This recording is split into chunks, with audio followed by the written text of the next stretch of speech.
Hello, I'm Azai. Welcome back to Tokyo Necro. I just took a short break, got myself some water, and yeah, that's about all I did really. So, we most likely are going to be finishing out Mitsumi's route, I assume. If this episode actually is not going to be enough to finish Mitsumi's route, this game is truly freaking insane, man. But without further ado, let's just do a short recap about what's going on.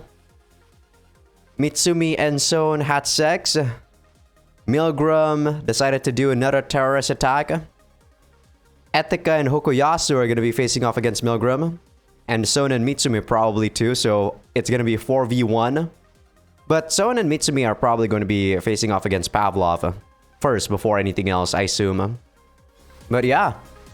Now we got full control of the satellite. Because Kansu got access via area. And this is what I assume. Like, I'm saying assume a lot today. Ryoko probably saw Ikatsu right now, and she's being shocked.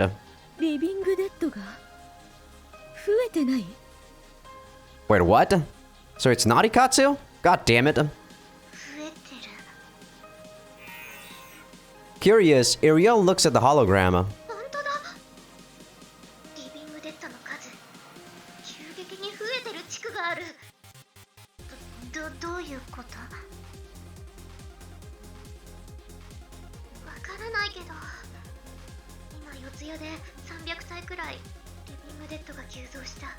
I guess no one knows about the freaking Lemur gas right now?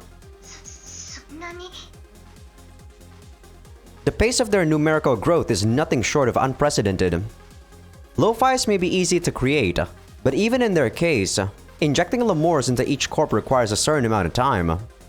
The only method capable of reanimating this many bodies at the same time would be...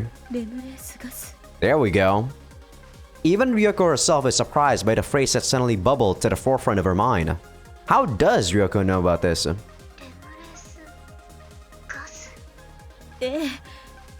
米中戦争中に研究された兵器レムレースを気化させて空気中に散布できるように調合したものよ。散布された一体の死体を全てリビングデッドに変えてしまう。確かに。Keeping her eyes glued to the hologram, Iria nods firmly. We actually know about the gas quite early because we saw the video by Kuroshima Michiya.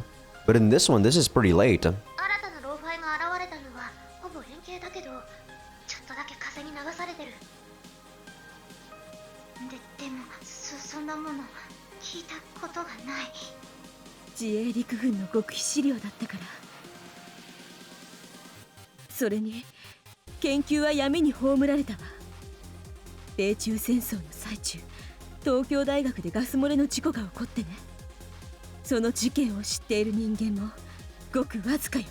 And how do you know about it, Ryoko? The only reason Ryoko knows about it is because she heard it directly from Ikatsu. That's pretty convenient.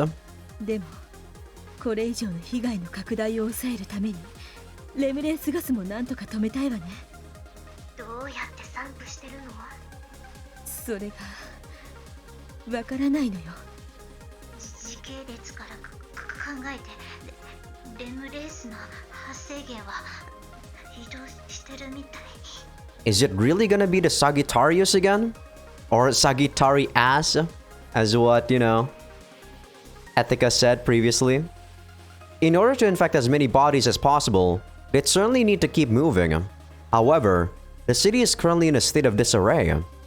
With most roads blocked off, it's highly unlikely they're dispersing the gas using a car of some sort, especially considering how rapidly the source seems to be moving.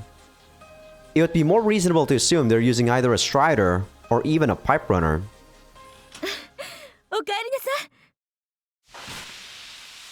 Hearing the sound of the door opening, Ryoko turns around and immediately freezes up. He got past the agency's security system, which is why Ryoko responded with her usual greeting without even bothering to check who it was. However, The man who enters the room. Yeah, I guess it is Ikatsu again. Has the body of a centaur. The bullet from the man's spear-like rifle shatters the papyrus displaying the video feed from Iria. Wasting no time, Ryoko reaches for the SIG SOAR P234 hidden under the table and aims it at the intruder. Judging by his appearance, the creature is likely one of the many hi-fis created by the suicide wannabes. His massive, four-legged body positively dominates the room. It seems unlikely that Ryoko would stand any chance in a fight with nothing but a handheld automatic pistol to rely on. Her mind frantically searches for answers. How can she survive this? Why is the agency's security system down? Why? She's unable to pull the trigger. The intruder's movements are powerful, aggressive, and strangely nostalgic. Ryoko's body is hurled backwards, with the intruder stabbing his spear into the wall right next to her ear. Hearing the masked beast's otherworldly groan, Ryoko finally realizes the obvious. Only a select number of people are authorized to freely enter the agency. Ryoko, Son, Etika, Tokitaka, Iria, Mitsumi, and one other person, gone but hardly forgotten, whose authorization has remained intact to this day. He was once human, but no more. She immediately recognizes the mask covering his face. Though somewhat remodeled, it's the exact same one that once saved her life.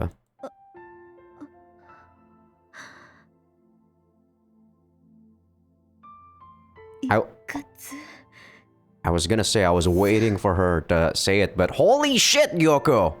Took you like 10 seconds to say that. Her pistol falls to the ground.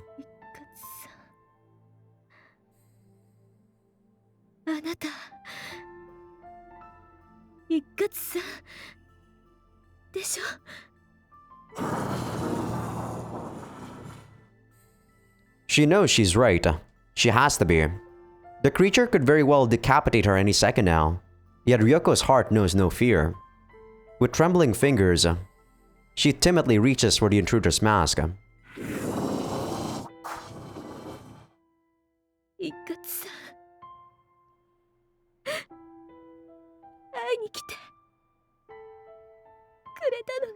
You're crazy. She knows their reunion is impossible. Ryoko too has heard Son's report of what transpired about the amphibious assault ship. Ikatsu was turned undead by Milgram and his necromancy. And when the ship sank to the bottom of Tokyo Bay, so did Ikatsu. She's listened to it over and over again. Rationally thinking, there's no way he could have returned from the clutches of that deep, dark sea. Such a thing would outright defy common sense. However, Ikatsu was precisely the kind of man to whom common sense did not apply.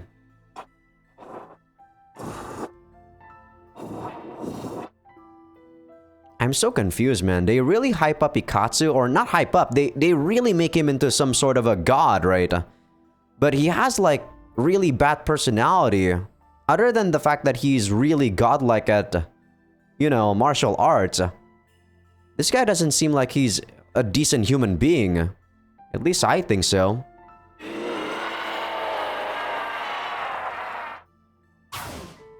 She feels the breath of impending death on her skin. Yet all Ryoko does is stand in place, ready to accept her fate.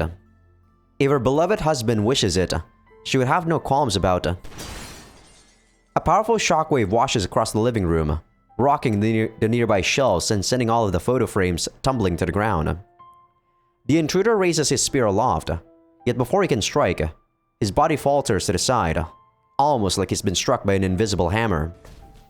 Using his four muscular legs to steady himself, he throws an intimidating glance in the direction the shockwave came from.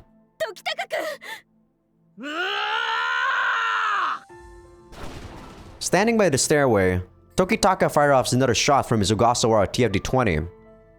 By the time he does though, the intruder is no longer in his line of fire. Even with his stomach pierced by the previous bullet from Tokitaka's anti-material rifle, he speedily gallops towards the stairs. Stairway. His bayonet flies at Tokitaka with an audible hiss.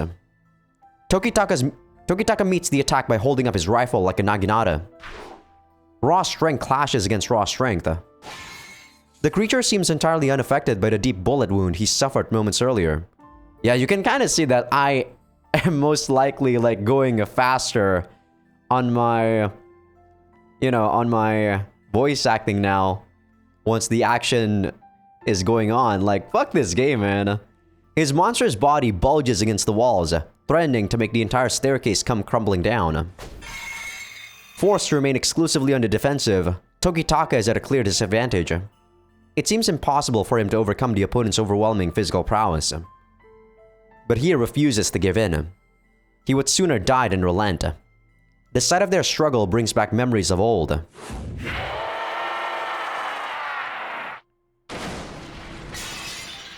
All of a sudden, the very building shakes under the weight of a particularly violent impact. The wall collapses, and the two are hurled outside. Ryoko immediately breaks into a run. Her hands tremble with indecision as she grabs her SIG sword from the floor.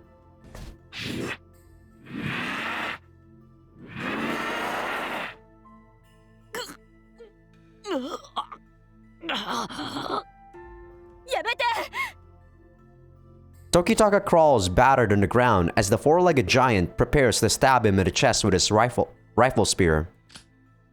Ryoko aims for the creature's head, but can't stop the gun from trembling in her grip.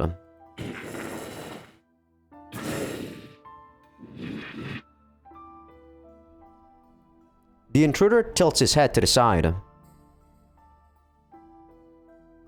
He seems displeased that Ryoko would level a gun at him.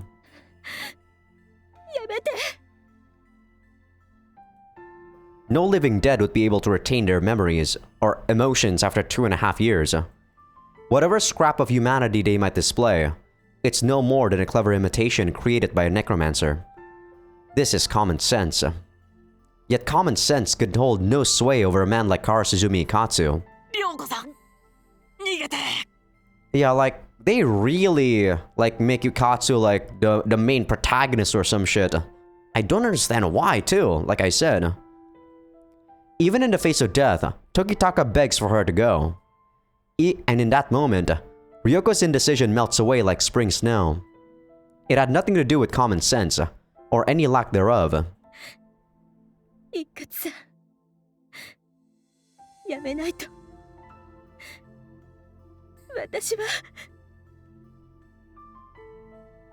No one knew Karasuzumi Ikatsu as thoroughly as Ryoko did. He was a pitiable man, unable to express his love in any other way than violence. He loved his family more than anything else in this world. And so, it is Ryoko's duty now to embrace Ikatsu's final show of love.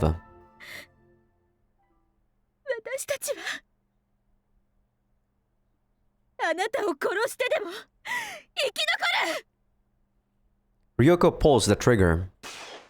The bullet bounces off his body with an unsatisfying clink. A 9mm Browning can do precious little against the thick armor plating of a hi-fi living dead.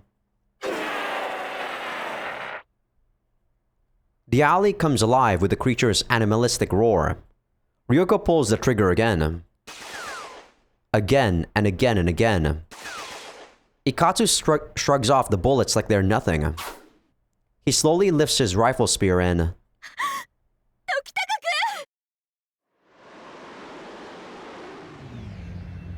A sharp, blinding light illuminates the dark alleyway, accompanied by the booming echo of an engine. A gunship lowers itself into the alley, whipping up an enormous amount of dust as it unloads its Gatling gun on the man-beast. Who's this? The creature twists and writhes as it's blown away by a roaring gunfire. Stray bullets hit some of the nearby pipes and cause a cloud of steam to fill the alley. Ryoko runs up to Tokitaka, whose body is racked by a fit of pain cuffs.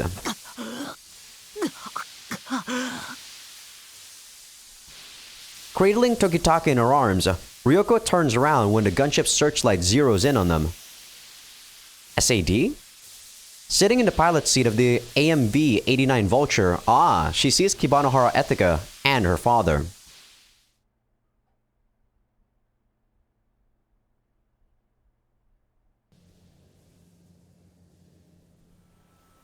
Most of the gunship's electronically fired 20mm caseless Gatling bullets hit their intended target, but a few stray shots still end up damaging some hot pipes in the back.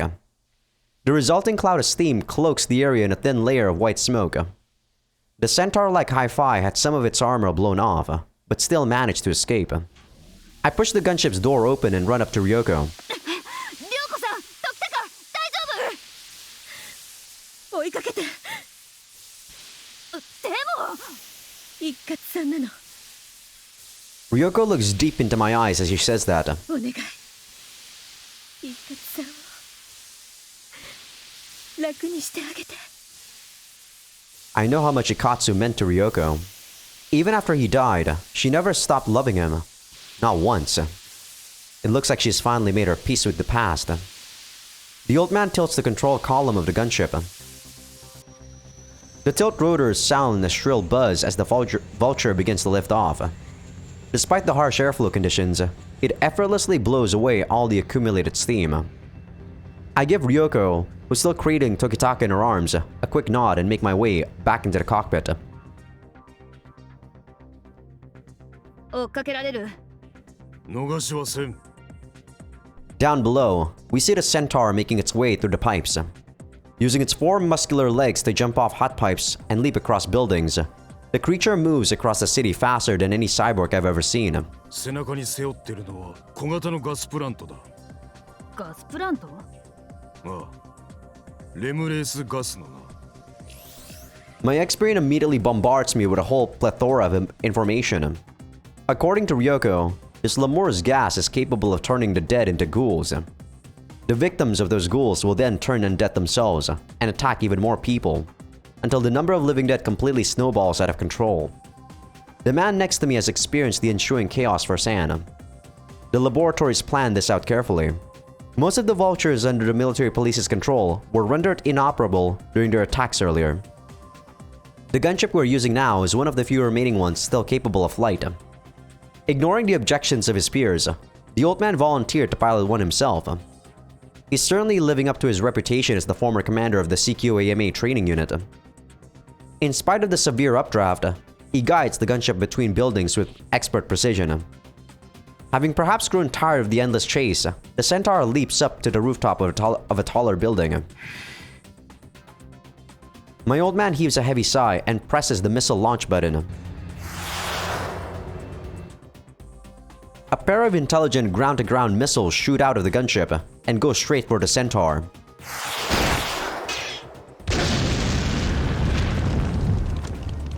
I almost can't believe what I'm seeing.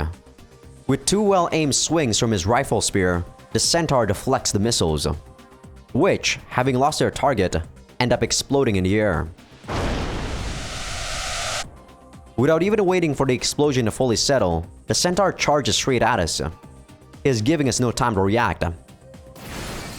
He leaps onto the windshield of the gunship and thrusts his spear into it. The tip makes its way into the cockpit. He pulls the thing out and readies himself for another swing in order to further widen the hole. 操縦を。The old man lets go of the control column and takes out his twin re-eliminators, the symbols of the close quarters armed martial arts training unit. A series of ear-splitting gunshots and flying shell casings fill the cockpit as he fires off multiple rounds through the window, and hits the Centaur square in his abdomen. The shots may not have carried enough force to blast off his armor, but they sure served as a good enough distraction. Without missing a beat, I push the control column forward. The Centaur makes an attempt to steady himself by planting his feet firmly on the glass of the windshield, but fails. A fat hole in your abdomen will do that. With his balance upset, he falls helplessly off the gunship. I thought it was only supposed to be a distraction. I thought it didn't do anything to his abdomen. The hell? Although he tries to turn his body around mid-air to soften his landing, it seems to do little. At least, judging by the heavy dent left in the hot pipe he ultimately crashes into. I immediately reach for the firing button of the Gatling gun. やめろ。今がチャンスだ。パイプが傷つく。それであいつが倒せるなら。エチカ。 His reprimand makes me notice something.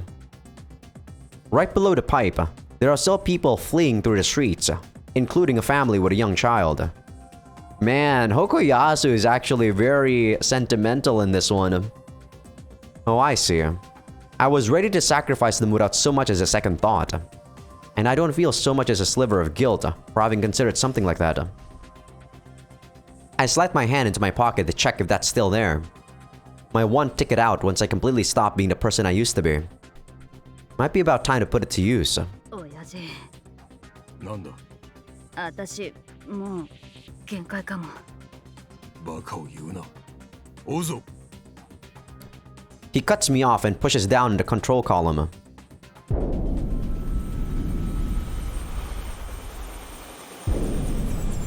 What does she have?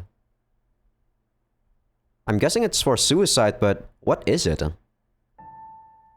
The centaur is already back on its feet and has resumed its flight through the city.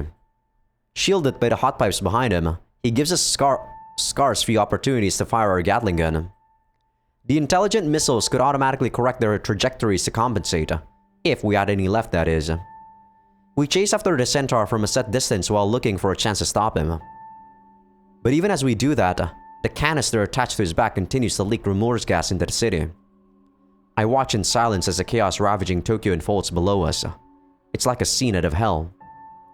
There are, of course, people helping each other. However, a good number of those left on the streets are committing some truly heinous acts. I see women and children being left to die. People indiscriminately gunning down humans and living dead alike. And again, others who resorted to looting. This is the Tokyo of 2199. Why would you even want to risk your life to save people like this? 二人を救うために一人を犠牲にするそれが正しいとずっと信じてきた間違っていたと気づいたのはお前をリビングデッドにしてからだ死んでからじゃ遅いよ。No sense in beating around the bush. It might be insensitive, but I'm gonna say my piece regardless. I gotta do it while I still retain enough of my humanity to even perceive it as insensitive. While I'm still myself. 生きている時に言わなきゃダメなんだ。そうだな She's right. 一括さんの死体、親父は売ってないだろう。あれは私が一括さんの軍曹から1週間後、火葬場の管理人がハイファイだったことが発覚して殺された。火葬の直前で一括さんの遺体をすり替えられたんだろう。あんたがやるならそんな回りくどい真似は必要ない。Without any feelings to cloud my judgment, I finally realized something. After I had died, the reason I went out of my way to keep treating my old man like shit was to delay the degradation of my emotions. Little by little, the living dead continue to lose more and more of their humanity. The last emotion to remain is the one that's meant the most to that person. In Ikatsu's case, it was his love for Ryoko. In mine, it's my hatred for my old man. 私を恨んでいるか今はまだほんの少しね。I lie to him. But at least I still have enough of my humanity left to be able to lie. だから最後に一つお願いあるんだ。なんだ親父に命令されて戦うなんてまっぴらごめん。私の心が消えるとき、私が私であるまま死なせて。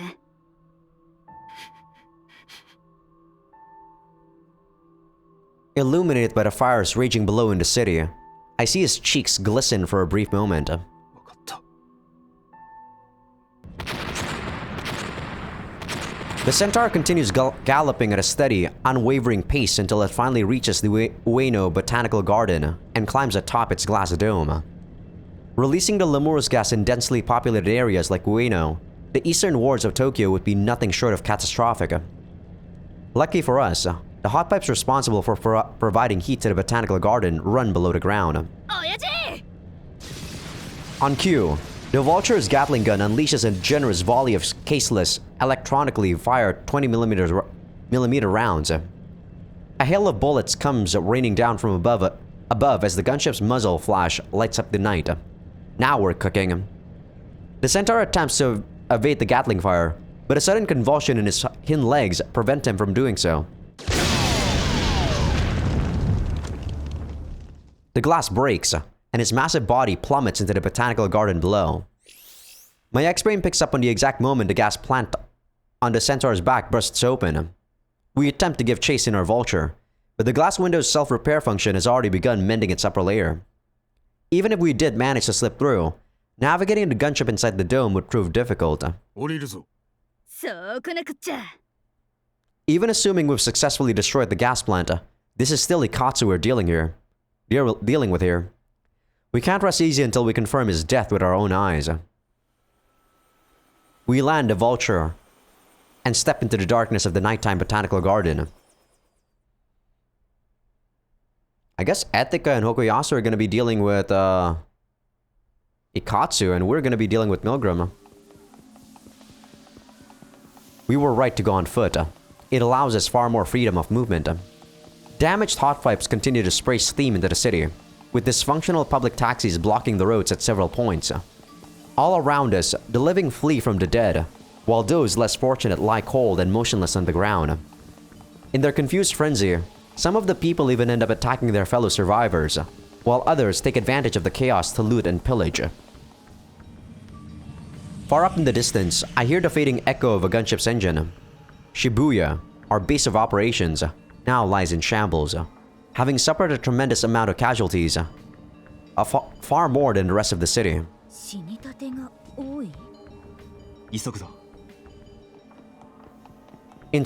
I instinctively speed up my pace. The area around the agency looks almost like a war zone. The windows opening to the side alley are all broken in. The ground is pockmarked with countless bullet marks, and the pipes in the back continue to leak thick, billowing steam. Something must have happened. Duh, Son! What the fuck?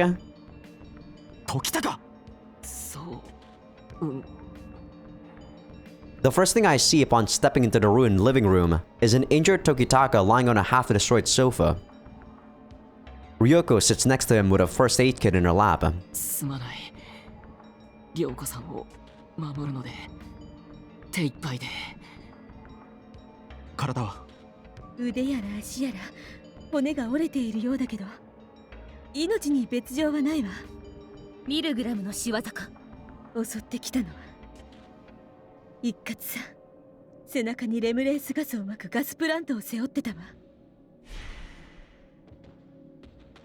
Ikatsu's return doesn't surprise me one bit.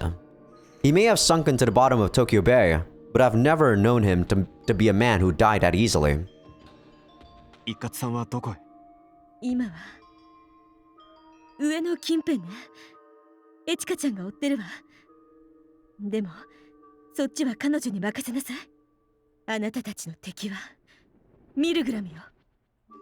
Even at a time like this, Ryoko maintains her impeccable leadership skills. Unless we defeat the master that's controlling the swarm of living dead, we'll never be able to save the city.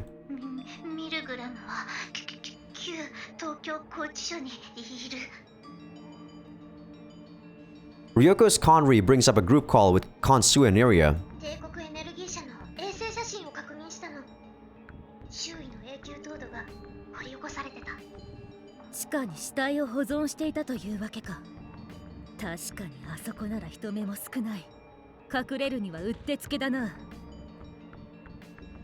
Mitsumi's eyes light up with conviction. Yeah, there was no way this would be ending without Mitsumi doing anything to her brother, right? I assume, in the ending, we're probably gonna kill her brother ourselves.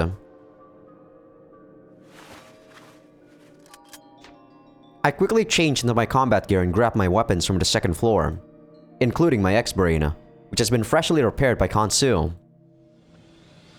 Mitsumi and I climb into a strider. Its expandable leg wheels are covered in caterpillar tracks and can be freely adjusted to a variety of heights and angles. This allows it to safely make its way across crash sites and congested roads by passing over cars. In short, it's our best option for traversing the city in its current state. While avoiding the leaking steam and running over any living dead trying to lunge at our vehicle, we head for the Giji Living Dead Stalker Agency. Gijo. 着替えてくる。待っていてくれ。中も気をつけろ。ああ。 Mitsumi reaches for the door but stops midway. The expectedly archaic lock on the entrance of the tattered building seems to have been opened. I silently move closer to act as backup. With her thermokarambit in hand, Mitsumi kicks in the door. The room seems undisturbed. I'm not sensing anyone around either. As for Gijo Sumihiko, he's nowhere to be seen. 兄さん。消えたのか。わからん。前回と同じかもしれん。 According to Mitsumi, Sumihiko occasionally leaves the agency to visit a park at the foot of Tokyo Tower. どうする？ The streets are teeming with the living dead. If Sumihiko's out there among them, he might end up getting mistaken for a hostile lo-fi and re-killed. Mitsumi, however, does not hesitate. She reaches for her combat gear, her eyes brimming with fierce determination.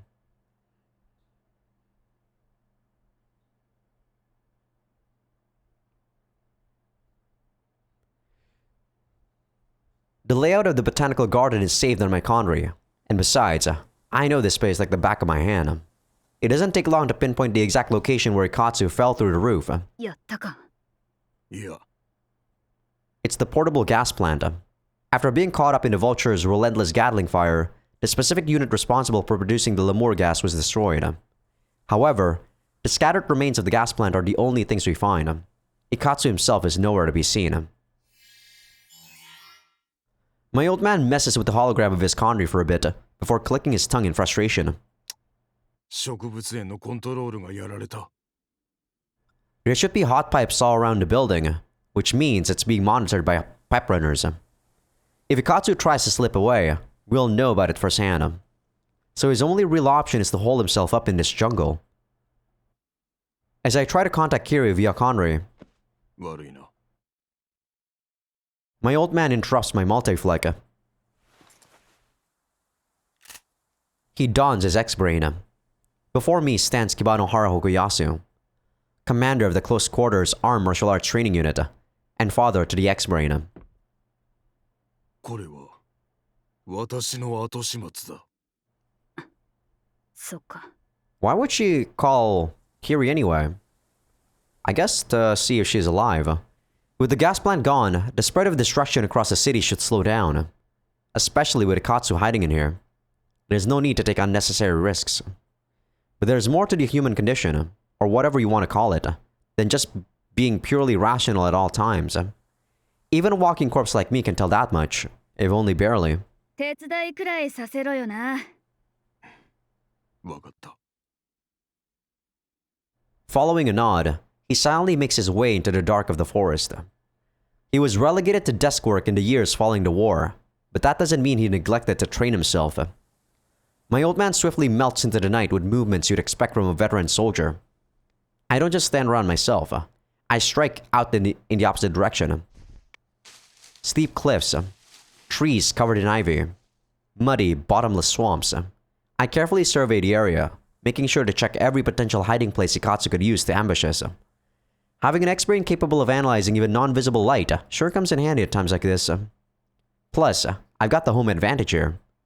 It's almost like hide and seek. Man, this sure takes me back. I loved playing hide and seek as a kid. I remember participating in countless matches with Kiri in this very same botanical garden. I attempt to recall the feelings of those bygone days. The excitement that washed over me whenever I found Kiri. The tension I felt while trying not to be found myself. No good. I can't remember any of it. Well, whatever. My heart's long since gone, and my current indifference is proof. Besides, I've got other priorities right now. In the hazy gloom of the jungle, I strain my senses and look for any sign of Ikatsu. Somewhere in the distance, I hear the flapping of wings. Yeah, I hate being like, too fast when I'm reading the narration, but this game, man. I hate the fact that this game has so much text describing the narration, man. That's definitely, like I said, it's something that only I would hate as a Let's Player. As a reader, I wouldn't care at all. The rapid disappearance of tropical rainforests that accompanied the drastic drop in global temperature urged botanists around the world to try and preserve plants they deemed to be on the verge of extinction. A large quantity of various seeds and samples, for example, are stored cryogenically at places like the University of Tokyo's basement. Yet even if one preserves individual species, the environments that served as their natural habitat are still lost. As a result, the Ueno Botanical Garden now gives home to an ecosystem that's essentially a recreation of the jungles found in the Malay Peninsula. Kibanohara Hokuyasu makes his way through the humid, muddy terrain while trying to stave off the memories. He's always avoided this place. All it does is remind him of the jungle that claims so much from him. His X-brain picks up on slight disturbances in the terrain. There's a unique gate that every new recruit of the CQAMA training unit must learn. It allows them to thwart computer-assisted tracking attempts by using the properties of the terrain as a sort of random number seed. Kibanohara Hokuyasu, however, used to be the commander of that very training unit, and as such, was the person who developed this particular means of stealth. He has no trouble seeing through it. The X-brain too digs up the relevant suggestion from his subconscious. A bird's shrill cry breaks the silence of the night. A snake lies silent in the grass, keeping its eyes on Hokuyasu. His X-brain continues its methodical analysis of the situation. Gripping the two re-eliminators that symbolizes the CQAMA training unit, Hokuyasu prepares for his enemy to show himself. Yeah, I think this is like the only like VN so far that has made me talk so much. Not talking as in, you know, me talking about what I'm thinking, but just the descriptions of everything. Jesus Christ. He waits in the humid darkness of the botanical garden's pseudo-jungle. The fierce stench of death from those hellish days still lingers in his nostrils like a persistent illusion. The uneasy worry that he might see the lifeless bodies of his comrades lying at his feet gnaws at his heart relentlessly. The memories torment him without end. A jovial guffaw dispels the old nightmare. Not needing the alert from his X-brain, Hokuyasu looks up to meet the gaze of his foe-to-be.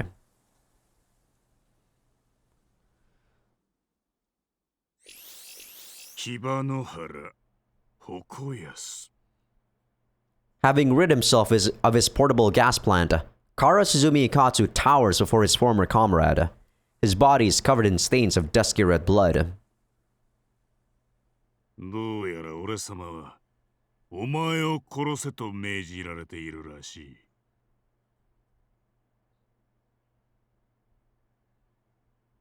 奇遇だな。私もお前を殺しに来た。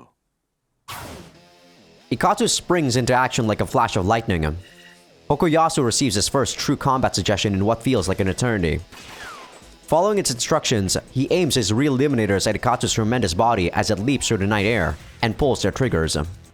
The bullets don't even seem to stagger him. Ikatsu crosses his arms to protect his head. As long as his brain remains intact, the rest of his body can take all the beating in the world.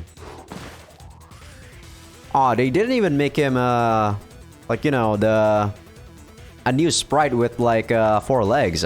Ikatsu receives several gunshot wounds to his arms, then lands on his feet with enough power to make the withered vegetation around him flutter violently. Finally, he assumes a combat stance, preparing to lunge at his opponent. Or maybe we just can't see his legs. Hokuyasu makes the first move. Raising his twin re-eliminators in front of his face, he darts at Ikatsu in a boxing stance. Firing at his foe from afar has proven ineffective.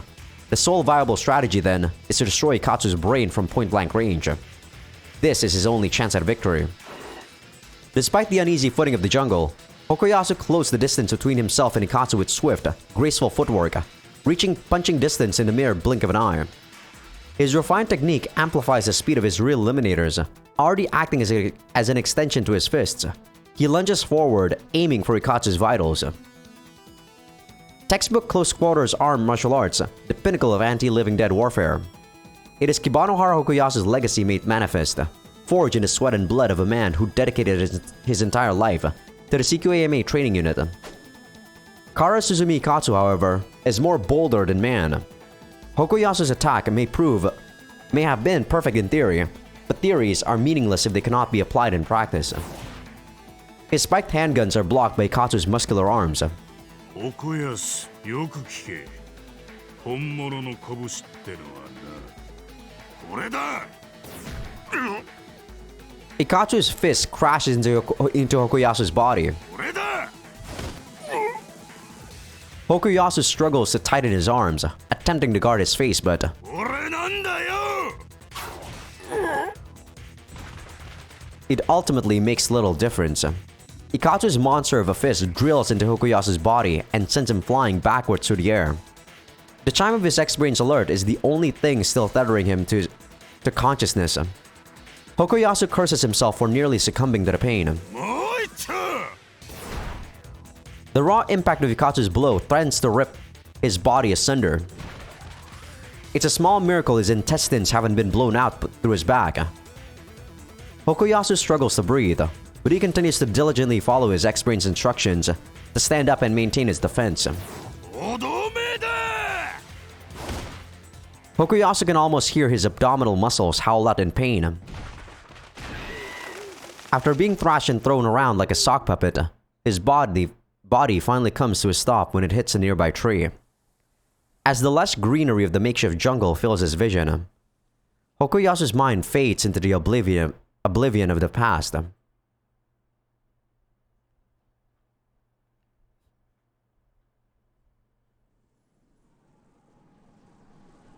Wow, we're really getting a flashback? This is not gonna be done in one episode, is it? The Sino-American War was a conflict without victors. As the planet faced a new ice age and resources began to run dry, governments around the world found themselves locked in a vicious competition in their race to expand southward. Despite being all too aware of how grim the prospects of humanity's future truly were, those involved were nonetheless compelled to continue thrashing around in the swamp they had created for themselves. Necromancers, then, were the hands of death reaching up from the depths of the swamp to drag them ever deeper. Not content to simply murder the living, they forced the dead to keep on fighting for them until no trace of their former humanity was left. What they did was nothing less than the devil's own work. Hokuyasu and his men killed their enemies. They killed necromancers. They killed the murdered women and children that came back as the living dead to attack them. Stifling their turbulent emotions and keeping their sanity in check with drugs, they blindly followed their X-Brain's instructions as they continued blowing away the undead in droves. They told themselves it was the right thing to do in order to survive, that they were doing all this just for a just cause, to ensure the safety of their homeland. They clung to their delusions, averting their eyes from the nightmare around them. And so they continued to struggle, sinking bit by bit into the mud.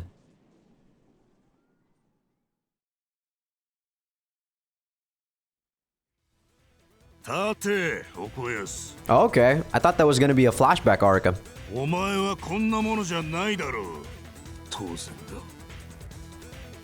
Hokuyasu struggles to his feet. The pain is nothing. A fresh suggestion urges him to retreat, but he ignores it. A moment later, the X-Brain itself concedes. Hokuyasu darts forward and throws his fist. A simple, straightforward punch. Ikatsu dodges out of the way and returns the favor. Luckily, his X-Brain's foresight just barely manages to save Hokuyasu from eating his opponent's punch. The aged, decades-old machine begins to gradually catch up to the Karasuzumi Ikatsu of 2199. The gap between them shrinks further and further. However,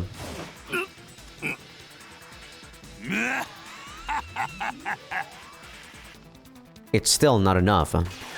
As Ikatsu traps Hokuyasu in an arm lock, the latter tries desperately to aim his gun at the former's head.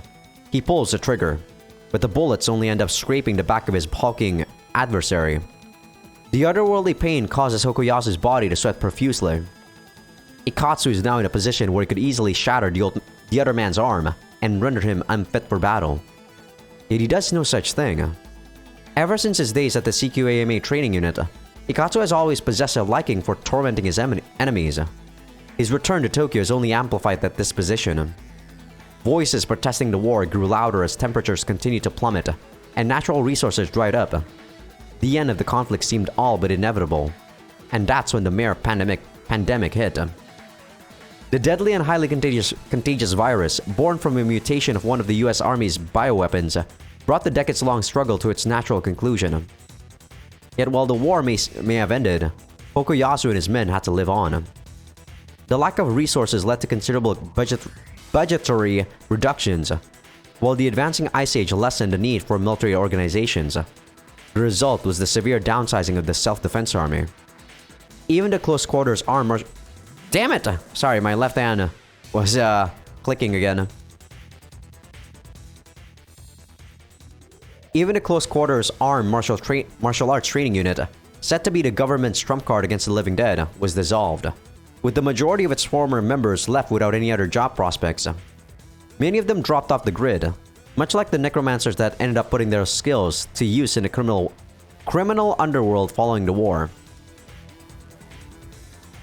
Kara Suzumi Ikatsu lived and breathed the battlefield. In another life, he could have just as easily ended up a criminal.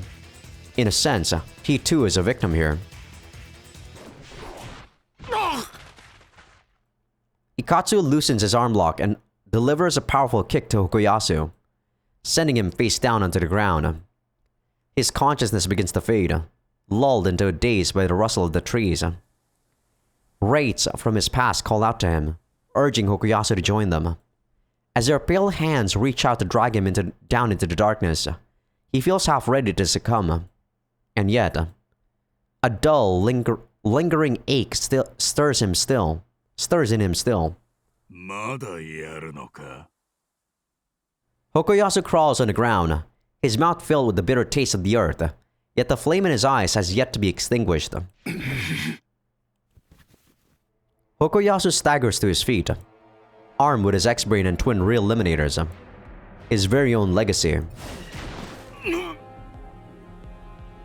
Kibanohara Hokuyasu is a decidedly average man. He lacks both the raw skill of Nagaoka Takeyuki and the physical prowess of Kara Suzumi Ikatsu. But even average men have their own way of fighting. As commander of the CQAMA training unit, he aimed to devise and perfect a technique that would allow average soldiers lacking in outstanding talent to eliminate their foes in the most efficient way possible. The X-Brain analyzes Ikatsu's every move. He places his trust in his suggestions and allows his real eliminators to execute their command. He has repeated this process more times than any man could hope to count. That, along with his own firm conviction and ceaseless training, made possible the combat style he now employs. He is no wild card. He acts with proper, well-practiced movements as he closes in on his foe and seeks to defeat him. Even now, Hokuyasu continues his pursuit of what he believes to be right and just. When, at the close of the Sino-American War, the troops who had risked their lives fighting the living dead returned home, they were not greeted with fervent cheers or applause. Instead, the veteran soldiers that killed the undead corpses of women, children, and former friends alike were met with scathing criticism and condemnation from the very people they had fought to protect. Naturally, they had found no joy in having to massacre the undead hordes of civilians and reanimated comrades during the war. They endured that living hell for the sake of their homeland, but found themselves unable to justify their struggle in words, and so they suffered. The living dead exist in a realm beyond humanism and moral concerns. Their fight was just. Their battles were not without meaning. Proper conduct needed to be properly evaluated. Their pain needed to be rewarded. Ignoring his family, Hokuyasu blindly dedicated himself to work after returning from the war. I don't get it. Why would they explain this in this route? They didn't need to explain this because we find out about this in Etika's route. I get that they're trying to hype up Hokuyasu, but this is clearly unneeded in this scene, in my opinion. As a way to immortalize the glory days of the past, he successfully established a system of enlisting gifted civilians as officially authorized living dead stalkers. After the conclusion of the Sino-American War, crime involving living dead began to run rampant. In an attempt to quell this growing threat, in 2188, the government put in place the Private Special Living Dead Stalker system, which allowed them to designate private citizens as Private Special Living Dead Stalker, authorizing these individuals to pursue and eliminate living dead at will. Karo Suzumi Katsu and Kibanohara Koyasu of the Close Quarters Armed Martial Arts Training Unit were instrumental in the establishment of the Private Special Living Dead Stalker system. In order to eradicate the living dead and restore peace to Tokyo, he climbed all the way to the rank of Major General. He was driven solely by his unflinching belief in what he felt to be right and just, to set Tokyo in what he deemed to be its correct path. And yet, Okuyasu's feelings have begun to stir. The dull, lingering ache in his heart, once thought to have been quelled, has returned. Killing a living, breathing person is difficult. A soldier will hesitate to pull the trigger once he fully recognizes his foe as a human being. Which is why terrorists use a cloth to cover the faces of the enemies they capture. It makes it easier to execute them. Soldiers are trained to fire at humanoid practice targets as a form of conditioning, to make them kill their enemies before they can be recognized as actual people. In that sense, the living dead should have been easy opponents. After all, real elimination carries no deeper meaning. You simply put down a corpse that was already dead. It's simple and straightforward. As long as that corpse belongs to a stranger, that is. Pointing your gun at a trusted comrade with whom you form a bond that goes deeper than even familial ties. Now that's an entirely different beast altogether. It would test the sanity of even the most hardened of men. Okuyasu has yet to shake off the hesitation in his punches.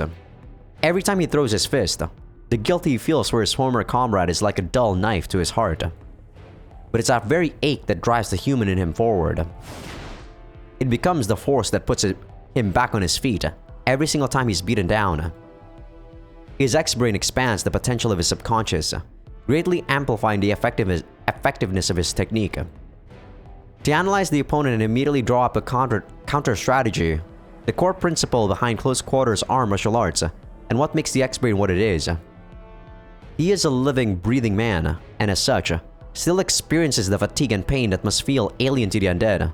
And yet, Okuyasu begins to gradually overtake his opponent. I actually really hate this fight. In all the other fights, they actually have so much, you know, like, they actually have so much 3D animation, and after that, they actually show you the fight, right? Or the description of the fight. But Okuyasu, most of the time, this is his inner struggle. Holy shit. This is the very, like, you know, this is text description of violence, text description of violence. And it made the game, like, the 3D animation for the fights is actually what made me really like the battles or the, you know, the confrontations in this visual novel. But this is really making me hate it again. Like, come on, Okuyasu. With his feelings refined to utmost perfection, he becomes one with his twin re-eliminators. This is the true face of Kibanohara Okuyasu, his way of doing battle. The X-Brain draws attention to Ikatsu's right arm. Compared to his left, its motion are notably more sluggish. Back aboard the Hawaii, Ikatsu lost one of his arms in battle. He may have used another Living Dead's arm as a replacement, but it's still putting him at a visible disadvantage. Circling toward the left, Okuyasu aims for the joints of his opponent's arm. Meanwhile, the speed of Ikatsu's reactions continue to slow. And my impatience is making me go faster and faster because this scene is killing me, man. Finding himself cornered, he attempts to shield his right hand. Okuyasu continues to observe and wait for an opening. And then, after he narrowly dodges Ikatsu's left hand as it tries to grab him, it finally arrives. The suggestion that will lead him to victory. All he has to do is follow its instructions and blow his opponent's brains out. Ikatsu, an old friend to Okuyasu, has no doubt come to realize this as well. Ikatsu's eyes light up with fear. It's the fear of death, an emotion he should have lost a long time ago. Mixed in with it is his love for Kara Suzumi Ryoko. At least that's how Hokuyasu perceives it. In that moment, he stops viewing his opponent as yet another living dead to be re-eliminated. And just like that, the suggestion that would have led him to victory fades into the black of night, never to be carried out. This makes sense though, because the reason why Hokuyasu died in Kansu's route in the first place was actually him making Etika into a living dead, right? And because Etika is a living dead in this timeline, Hokuyasu is not as cold-blooded. The leaves of the surrounding greenery tremble as Ikatsu's warlike war cry fills the air. His right hand grabs Hokuyasu by the head. He's about to crush his skull. Hokuyasu tries to retaliate with his real eliminators, but Ikatsu shakes him like a toy. He can make out the final embers of indignation that light up Ikatsu's gaze. His consciousness begins to fade.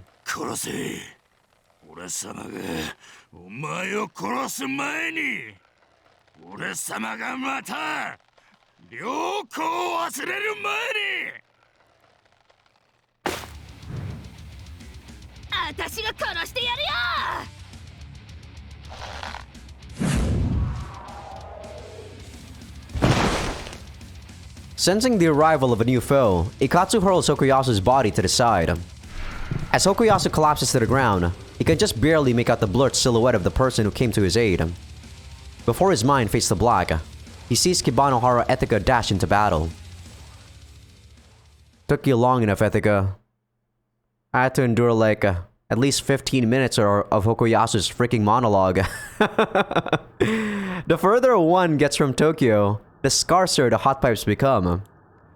They're the veins that carry lifeblood throughout the city. When they're gone, so are the people, making you realize just how dead and barren this world is without them. The freezing winds hinder our advance. Out here in the suburbs, the snowstorms are always particularly fierce. We stop the Strider near the bank and look out across the frozen Arakawa River. As a result of the Sino-American War, the suburbs on the other side of the river are now a scorched wasteland, abandoned with no hope for restoration. Among the ruined buildings buried in snow and ice, we can make out one particularly large structure towering beyond the remains of the Shudo Expressway. The old Tokyo Detention House.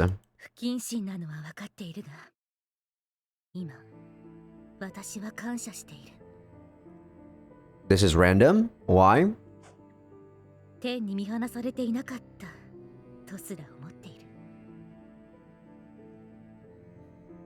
Mitsumi goes on in a meaningful tone while cleaning off the seared remains of living dead from the blade of her thermokarambit.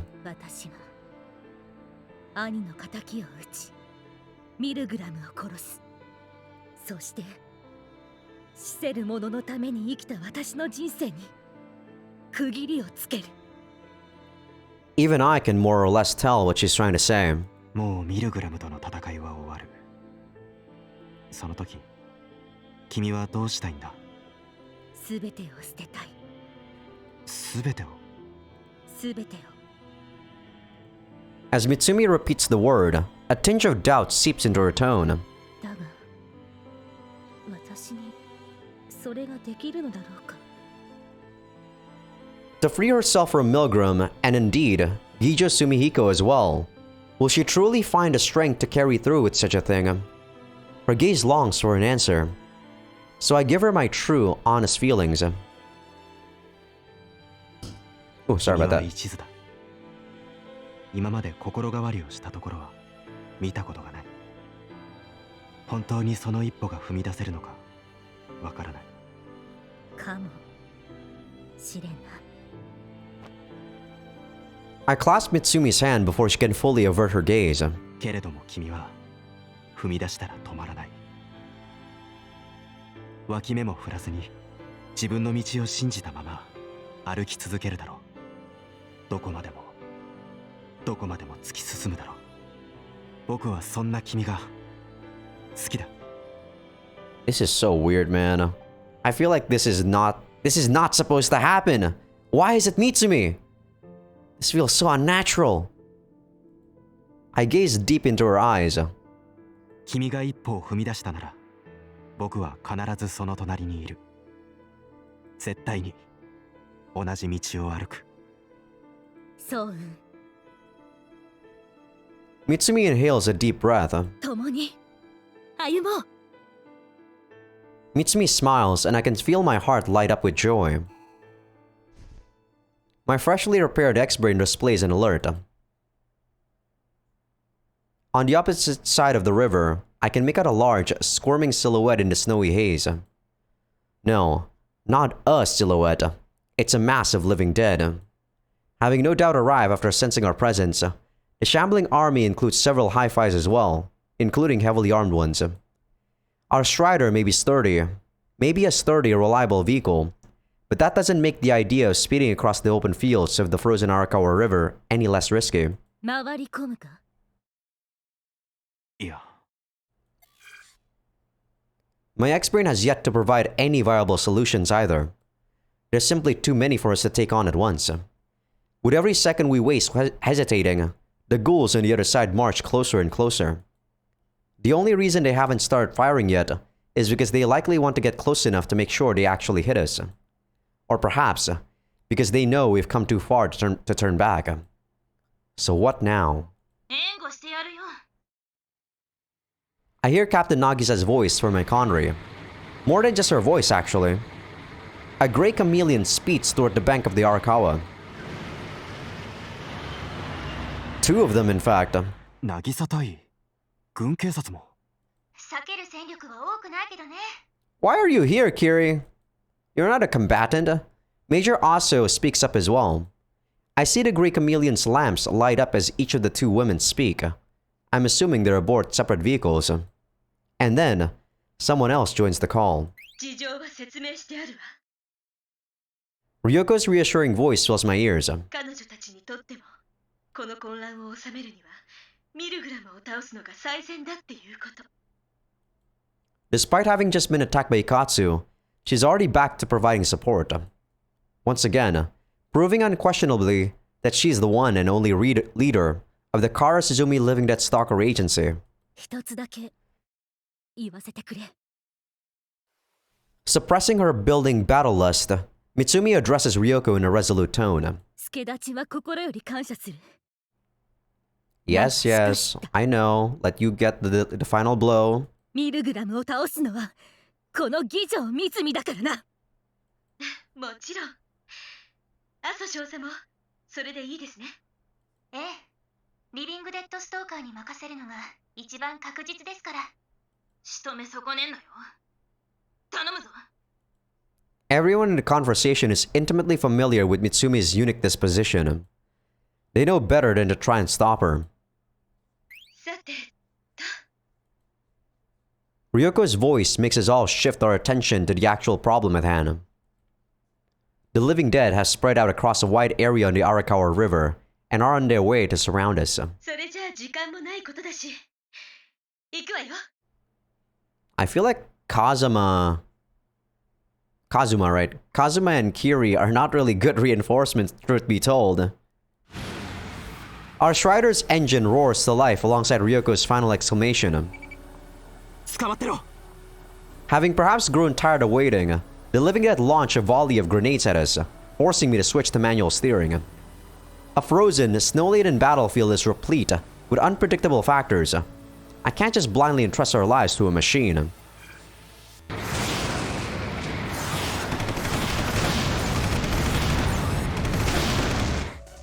Allowing my X-Brain suggestions to guide me, I kick the Strider into high gear and speed toward the riverbank.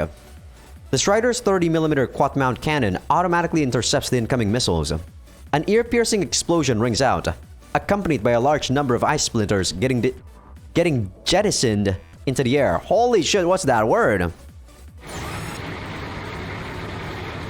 Speeding across the ice so openly may seem dangerous, but it's still preferable to getting potentially stuck on a bridge.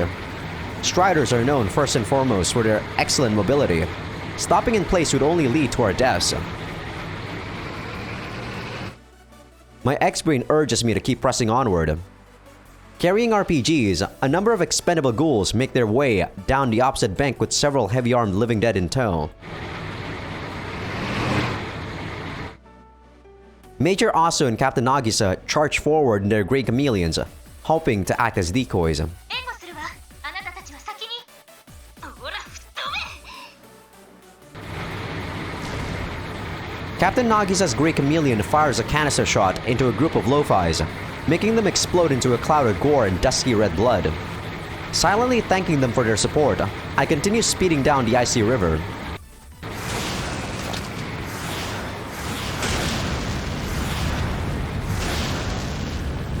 I continue zigzagging along the Arakawa, letting the Strider's studless crawlers eat into the surface of the ice. Yeah, see, this is what I like about this visual novel. They give you like those little bits of animation, and then after that, we get the descriptions of what's going on. But in Hokoyasu's case, he was just mostly monologuing, man. Like, damn him. Don't get me wrong, it's a cool fight. I just dislike what they did with him. I adjust the height of the Strider to dodge incoming missiles while running down any living dead that end up obstructing our path. Every time a bullet hits the ground and sends a hail of stones and gravel crashing against our window, I half expect the ice below us to crack. Despite my uneasiness though, I continue to have faith in my X-Brain.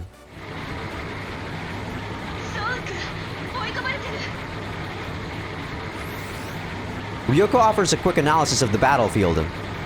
The living dead's movements are actually quite well coordinated, despite initially seeming disorderly. This is likely a trap.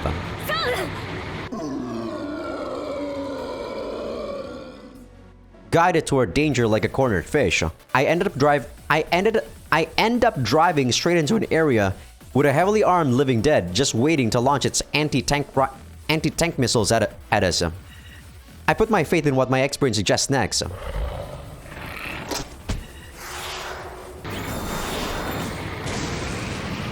Yeah, seems simple enough. As I see the living dead readying his anti-tank missile launcher, I follow the on-screen suggestion and raise the height of our Strider. All four of its legs straighten out, letting the missile slip through below the main body of the vehicle. As the explosion rings out behind us, I once again follow my X-Brain suggestion and ride the ensuing shockwave to leap into the air. After spending a few seconds soaring weightlessly through the air, we fly past the living dead and land safely on the other side.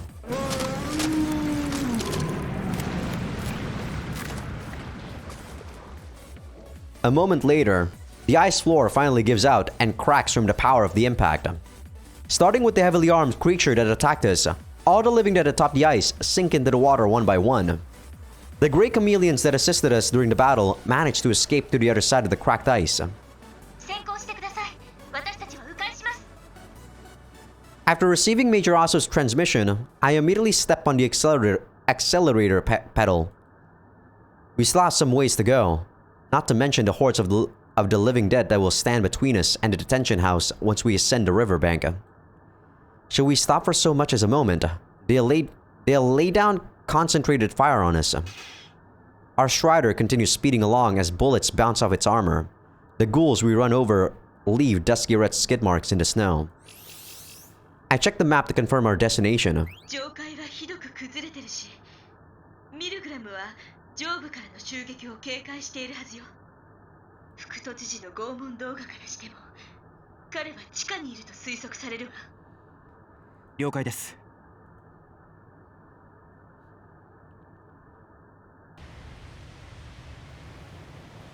As the icy winds beat down against the permafrost, we finally come upon the towering silhouette of a large, tattered building.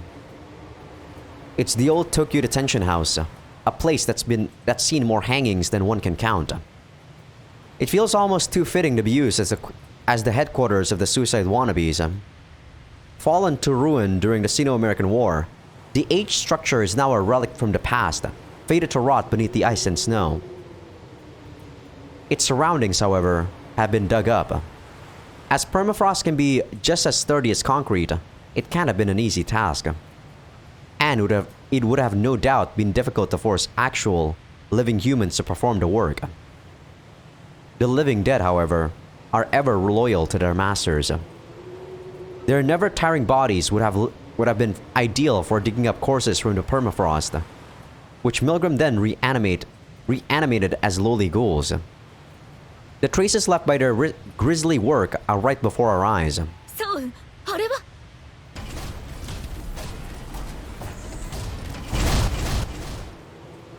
In this frozen world, metals aren't readily available via importing. Acquiring them proves quite difficult. Accordingly, the prices of security robots have spiked up. You'd have to be either a government official or just extremely wealthy to get your hands on any. So when necromancers set out to produce powerful weapons for themselves, they inevitably end up using corpses as quick and easily exchangeable materials. The hi-fi standing before us now are the result of that very way of thinking. They sport 6 legs, much like the average pipe runner, and have railguns installed on their backs. Tank-class living dead, multi-legged mobile fortresses stitched together from corpse parts. Three of these monstrous creatures have now leveled their massive cannons at us. I think we have actually fought them before, but I forgot where. I violently turn the Strider's handle the moment my X-Brain's instructions pop up, but it's not enough. The first 2 railgun shots miss, but the third one hits us in the rear and blows our Strider away. The vehicle gets toppled over by the impact. As I struggle to steady myself, I realize that our Strider has been blown into one of the holes left in the dug-up permafrost. The vehicle may have stopped, but we have to act quick. Mitsumi! She's already started reaching for the door in order to escape. Unfortunately, this means we'll have to leave behind most of the weapons we've brought along. The snow here is colder than even the kind you get in the city. Mitsumi grabs hold of my hand and helps pull me out of the vehicle. Shortly afterwards, the enemy's railguns blow away the toppled Strider. A loud explosion roars out, and the Strider's body is torn to smithereens. We just barely manage to shield ourselves from the flying debris. Had the Strider not been thrown into the hole, the railgun's follow-up attack would have likely arrived before we had a chance to escape. The 3 tank-class living dead tower over us from above. No doubt they've considered the possibility that we'd escape the Strider unscathed. They slowly begin to inch closer and closer. We exchange a glance. I have my 2 re-eliminators. Mitsumi has her thermo-karambit. We could take on a large number of ordinary living dead with just those weapons, but against 3 tank-class units, they feel insufficient, to say the least. No suggestions are forthcoming from my X-Brain, it seems. I can't ask Ryoko for help either. The tank class's heavy footsteps draw nearer.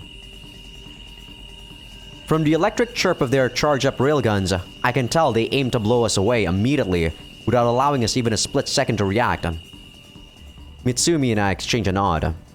I can't tell how far we'll get, but unless we get out of here, we'll never be able to defeat Milgram and avenge Mitsumi's brother. We both make up our minds.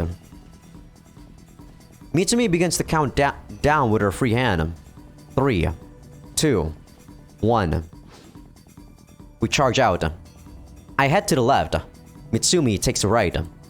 We make a run for another hole while trying to split the enemy's attention. We hear 3 shots in the distance. At first, I thought it was just my mind playing tricks on me, but my X-Brain picks up on them too. Nonetheless, I have no time to even think about what those sounds could have belonged to.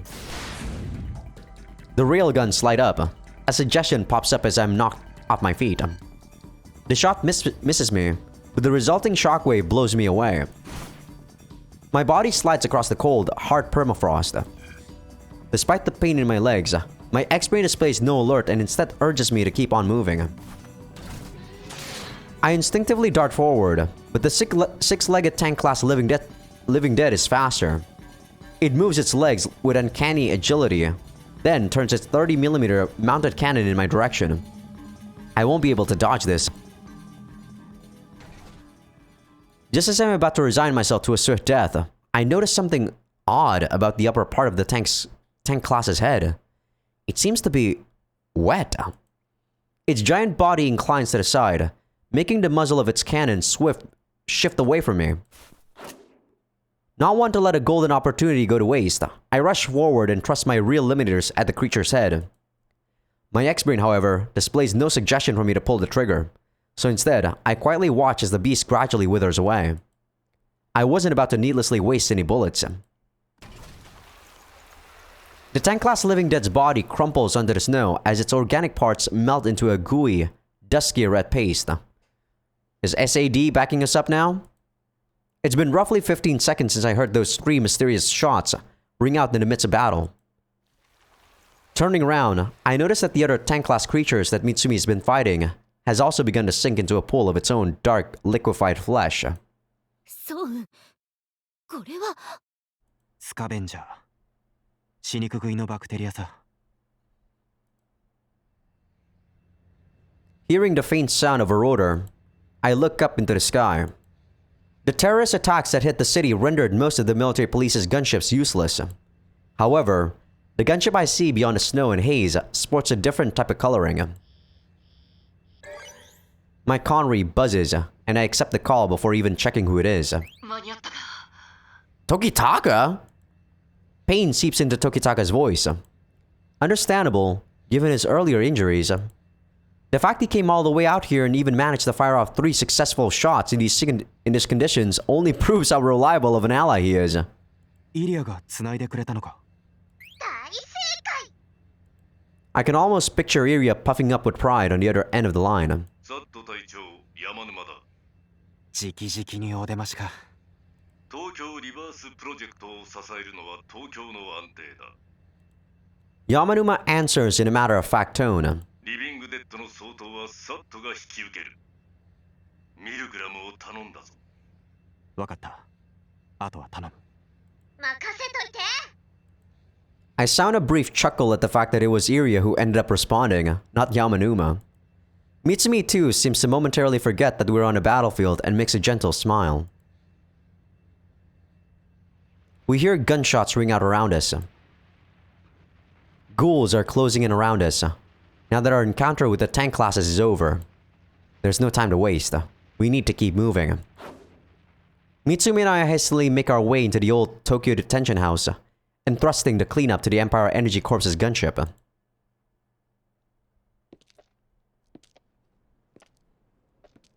If we're not fighting Milgram, like, before we change perspective, I think we are actually going to end the episode at this perspective end.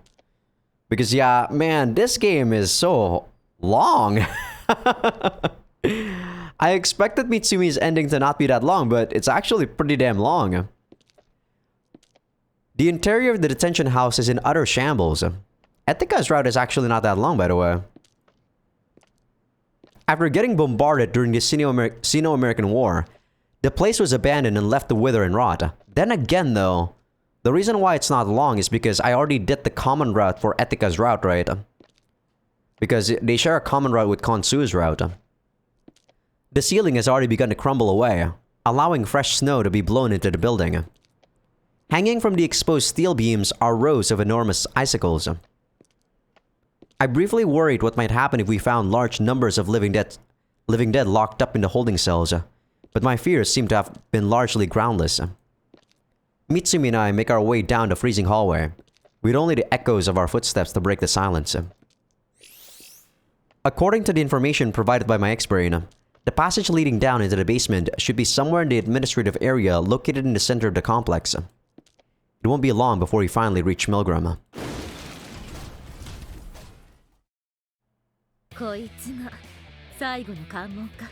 Where is Pavlov, though? I know for a fact that he's not dead yet in this route. Where is he? Crashing through the passageway leading to the administrative area is yet another tank-class Living Dead.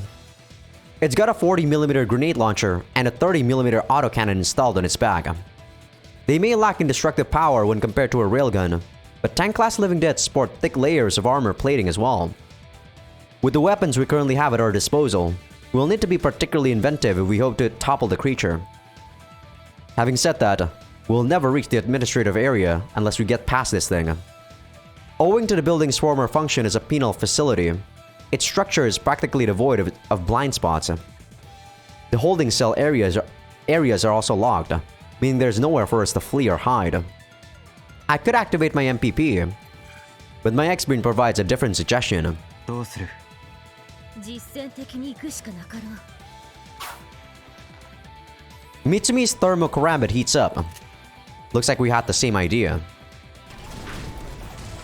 As the tank class passes through the hole in the wall, Mitsumi and I dart off in the opposite directions in perfect sync. I dash to the left, while Mitsumi runs to the right. The creature's grenade launcher and autocannon both open fire. I follow the evasive steps provided by my X-Brain in order to dodge the incoming barrage of bullets. Mitsumi, seemingly in complete control of the situation, moves at an ungodly speed to avoid the grenades flying her way. Yet the closer we get, the more difficult our continued advance becomes. We can't keep up with the thing's attacks. We'll have to find a way to outwit it. I throw a glance at Mitsumi as she runs down the opposite end of the hallway. She looks back at me. Our hearts are as one. Having read the other's mind, we both sharply change directions and make for the center. I gotta say though, at least Mitsumi's route is pretty cool. At least during the battle segments anyway. The autocannon follows me while the grenade launcher remains aimed at Mitsumi. However, as the two of us cross paths in the middle, the creature's movements dull for a moment. We leap into the air at the same time. Kicking myself off the second floor handrails on the opposite side, I swiftly change course. I hate the fact that this is also not animated though. Probably because we're inside of the building, so there's not much space and stuff like that. It'd be way too hard to animate everything.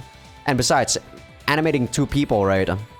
Mitsumi lands behind the tank class Living Dead. She's completely in the thing's blind spot now. She readies her thermal karambit, which begins to emit a hot, crimson light.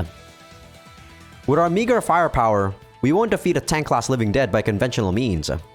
So we'll have to use the creature's own weapons against him. Mitsumi buries her thermal karambit into the beast. More specifically, she pushes the seating blade into the magazine of its grenade launcher. Her knife might not be the best tool for harming the creature's head, but it's more than enough to damage a piece of equipment that's been hastily recycled and reappropriated like this. Mitsumi once again leaps into the air to distance herself from the tank class's back. I take aim and open fire with my re-eliminators. As the scalding blade of Mitsumi's karambit heats up the grenade launcher's magazine, my bullets give it the final push it needs. A succession of roaring explosions rock the detention house to its very foundations. As the floor beneath us trembles, several icicles hanging from the ceiling simultaneously come crashing down into the ground.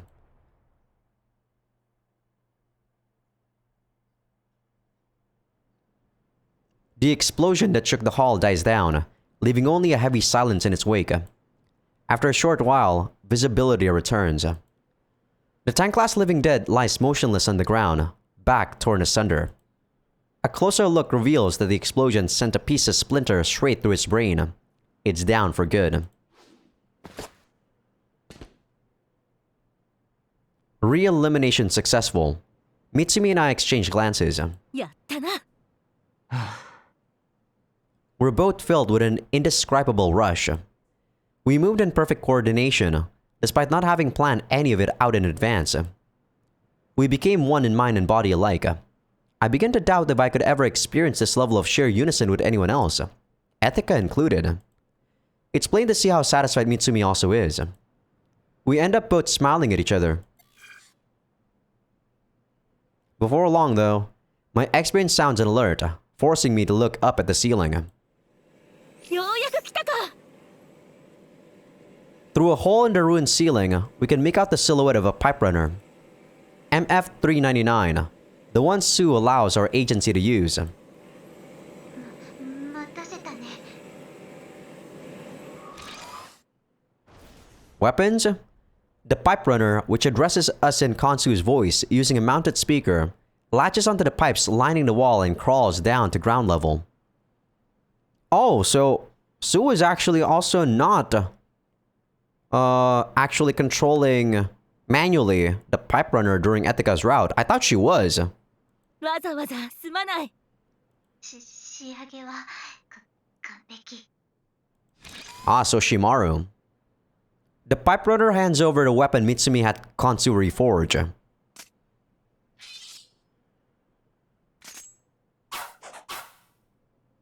It's her trusted, longtime partner, Soshimaru.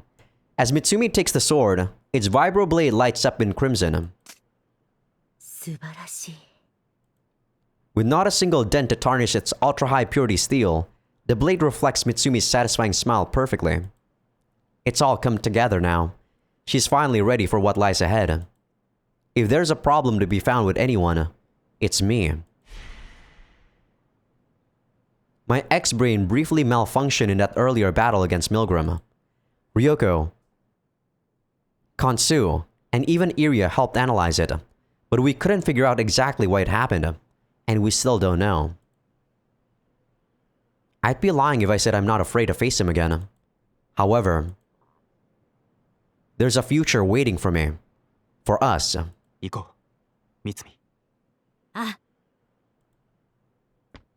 After saying our thanks to Konsu, we hurriedly make our way down the staircase leading into the basement. Yep, I knew they were gonna do this. We're gonna finish your fight next time, Ethika. No, I'm not gonna finish this fight right now.